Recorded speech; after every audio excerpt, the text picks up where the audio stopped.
Lieutenant Watts, huh? Heading to base, you said? Yes, sir. I just got off ship. Is there a problem? Problem is this ID. Looks shiny, but it doesn't scan. Where'd you pick it up? It's mine. You can verify with the base. Call the number on the back. No need to do any of that. Turn around for me. Hands behind your back. Wait, what? At least check it. Friday, January 15th, 2021. 3:22 p.m. A soft click signals the body camera activating. The timestamp flashes in the lower right corner. 15 hours 22 minutes and 6 seconds. The lens auto-adjusts, settling into the pale winter afternoon light. Thin sunlight cuts through broken clouds above Interstate 295, just outside Richmond, Virginia. 4 lanes of traffic flow steadily in both directions. Engines hum together into a low, unbroken drone. A silver SUV glides past on the left. A delivery truck thunders by on the right. The camera rocks slightly as the officer steps away from his patrol car, parked at an angle on the shoulder, its light bar flashing red and blue in silent rhythm against the dull gray asphalt. About 15 feet ahead sits a black sedan. Virginia plates. Clean exterior. No visible damage. The driver's side door stands wide open. And just outside it stands Lieutenant Jasmine Watts. Early 30s. Black woman. Hair pulled tightly into a neat bun. She's wearing her U.S. Army dress uniform, dark blue jacket pressed sharp, brass buttons catching the afternoon light, name tape clearly visible across her chest. In her right hand, she holds a brown leather wallet, already open. Her left hand hangs relaxed at her side. Her posture is upright. Professional. Calm. The officer's boots crunch over loose gravel and road debris as he approaches. His breathing is audible through the microphone. Steady. Controlled. Somewhere down the road, a horn blares. Another vehicle rushes past, the gust of wind brushing across the mic. He stops a few feet in front of her. The camera frames her fully now. Crisp uniform. Polished boots. Composed expression. She's already sliding a card from her wallet. Afternoon, the officer says.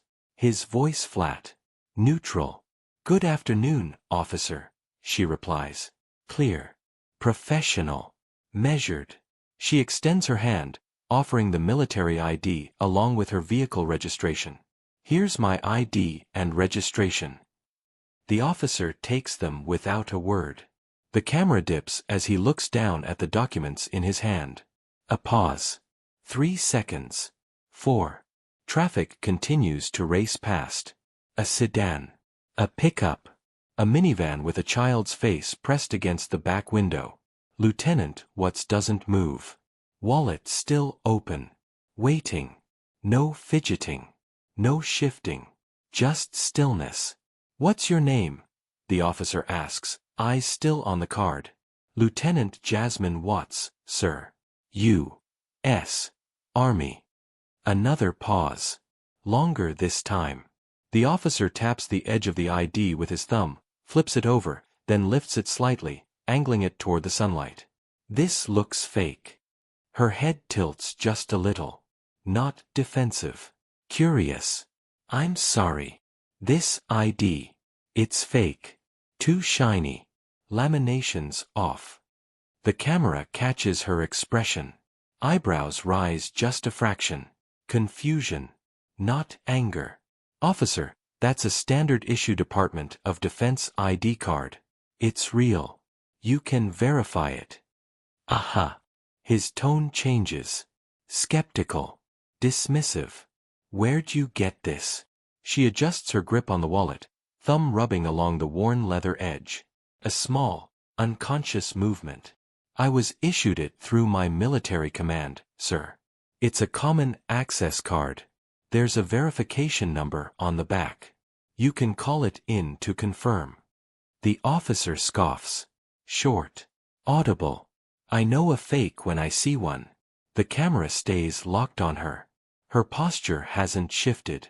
The wallet still rests in her right hand, hanging naturally at her side, but now there's tension in her jaw. Controlled.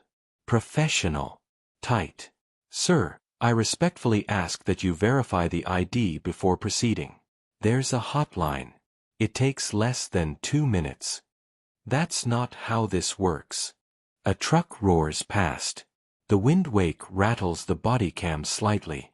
The open car door sways just enough to be noticeable. Officer, I'm active duty military. I'm fully willing to cooperate, but I need you to follow proper verification protocol. Turn around. Hands behind your back. Her eyes widen just a fraction. The wallet shifts in her grip. Excuse me. Turn around. She doesn't move right away. Her voice stays calm, but there's an edge now. Control beginning to fray at the edges. On what grounds? Suspicion of false identification and impersonating military personnel. Before we continue breaking down this encounter, if you believe moments like this matter, if you think real-world interactions like these deserve careful examination, take a moment to like this video and subscribe to the channel. And down in the comments, tell me where you're watching from and what you think about what's unfolding here. Let's build this conversation together. The camera shifts as the officer steps back slightly, creating space. His right hand hovers near his belt, not on his weapon, but close enough to be intentional. Visible. Deliberate. Lieutenant Watts takes a breath. Audible. Controlled. She slowly closes the wallet, leather creasing softly, and places it carefully on the driver's seat. Then she straightens, turning just slightly, arms resting at her sides. Officer, I'm asking you again. Please verify my credentials before proceeding. Turn around. She still doesn't comply immediately. This is a lawful request. My ID is legitimate. You have the tools to confirm that. That's none of my business. The words hang in the air. Flat. Final. The camera catches her face for a brief moment. Disbelief flickers across her expression. Not panic. Not fear. Just disbelief. None of your business, she repeats quietly. You heard me. Turn around. Another car passes.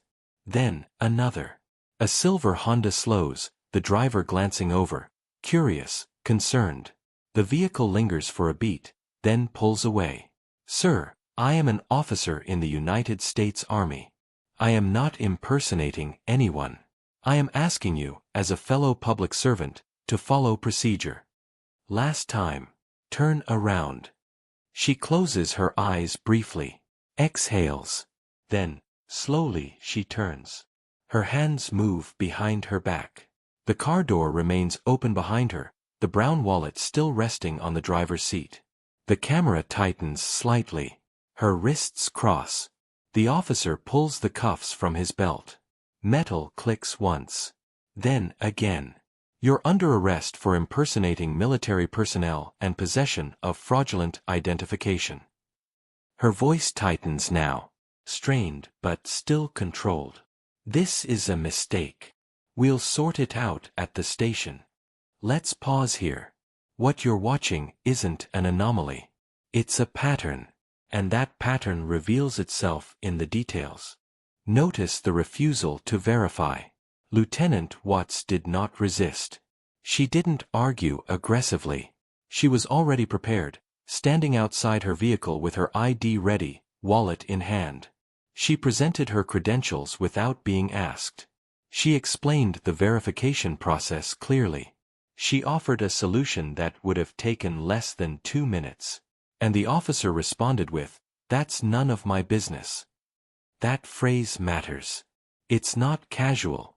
It's not frustration. It's a rejection of protocol. Standard procedure when an ID is questioned is simple. Verify through dispatch or the issuing authority. That step isn't optional. It's foundational. But here, the officer chose certainty over verification.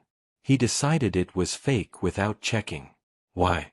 Because it didn't match his expectation. And what expectation was that?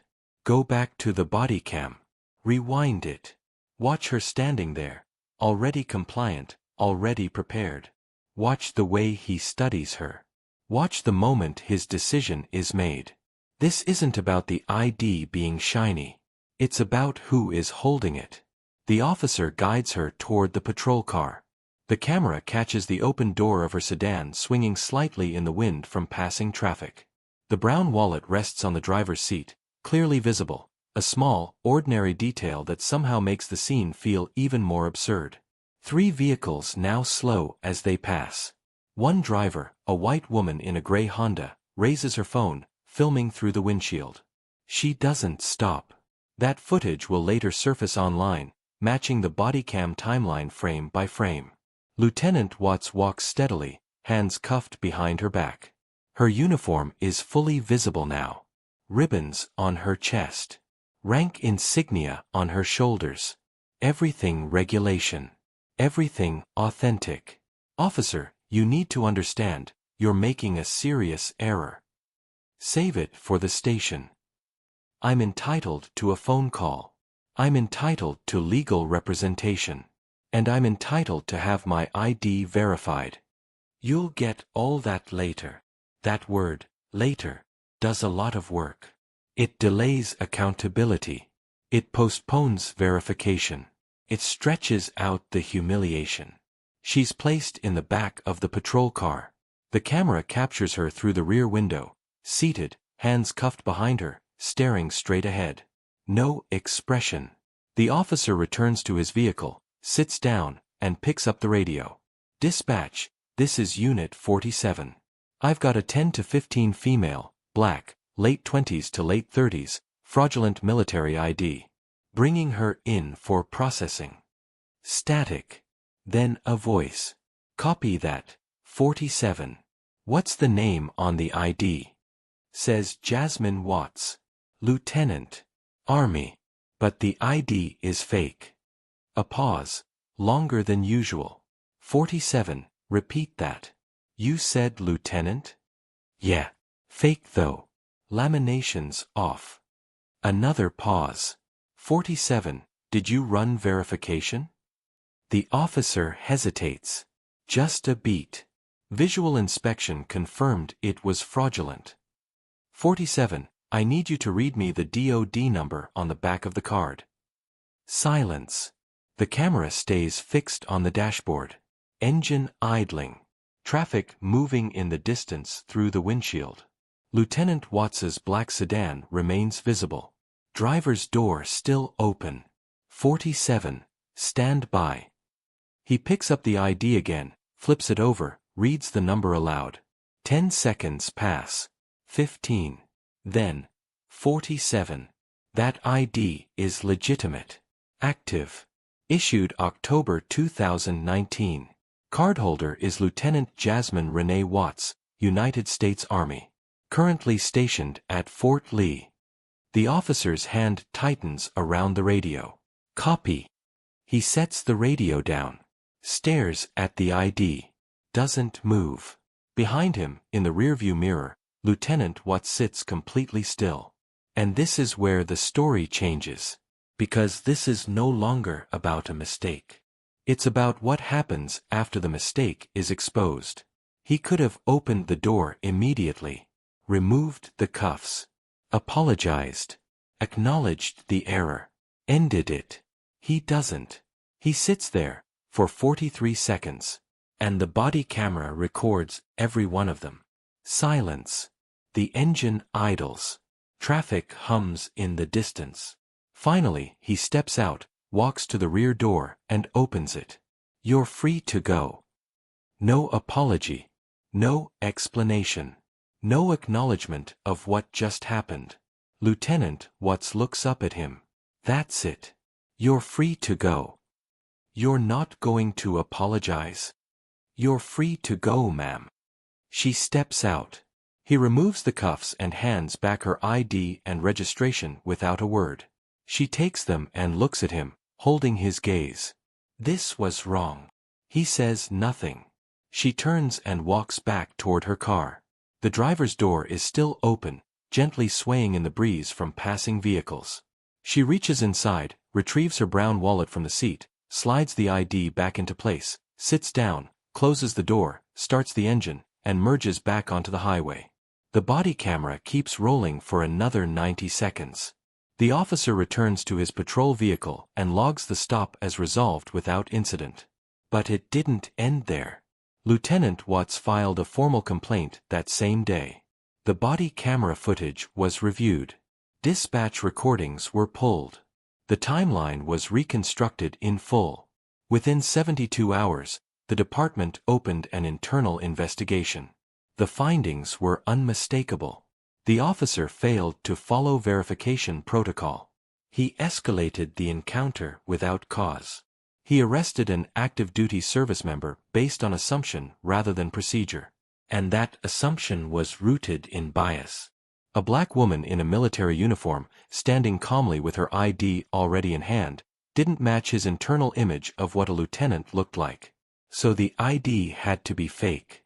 The uniform had to be stolen. The explanation had to be a lie. 3 weeks later, the officer was discharged from the department. Not suspended. Not reprimanded. Discharged. The department released a public statement emphasizing accountability, procedural integrity, and the importance of training officers to recognize and counter implicit bias during high-pressure encounters. Lieutenant Watts declined interviews. Instead, she released a brief statement through her attorney. I hope this serves as a reminder that authority without accountability is dangerous, and that assumptions, especially about who belongs where, can cost people their dignity, their freedom, and sometimes their lives. So here's the question we're left with.